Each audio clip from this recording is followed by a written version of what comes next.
At Deloitte, for instance, this is our second year publishing our what we call the DEI Transparency Report. And I'll tell you, the first time we did it was 2021.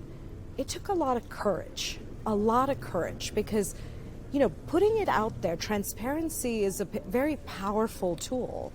And what happens is you have to put it out there without spin. You have to put it out there with facts. And you have to say, where are you today? And not only paint a picture that's positive. The scariest statistic I saw during the pandemic was that when most workers went home and were out of the office for a while, surveys showed their sense of belonging to the company they worked for declined.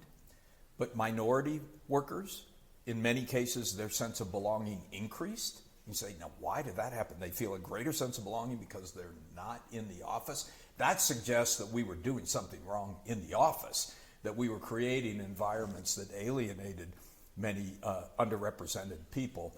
So, I hope that causes people to focus on, as we return to the office, how do we make sure it's not just about getting the right people in the door. Yep. It's about making them feel part of the organization and included and fully valued so they bring their best selves to the job and do great work. I think people are really afraid of some of these numbers because they're not very good.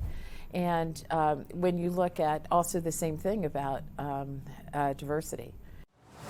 Even if you have equal representation, that doesn't always mean inclusion. And so how do you take somebody whose voice, who may not be able to voice or have a bigger share of voice around the table, let's say in a boardroom, have that equal voice? And I think that inclusive leaders would actually draw that individual out, even if that individual is feeling slightly out of place. What we found is 1 in 6 women have considered a lawsuit because of the way they've been treated at work based on their identity or background. The results of the study just, again, validate what those of us of color, women of color, know and have experienced throughout our careers. For women of color in business, there's multiple things we can do. First is to make sure all of our programs and our attention includes them, right? We should not assume all women have the same workplace experiences. So employers really need to think about all the different intersections that their employees represent. Is DEI a fad? It's not a fad, and here's why.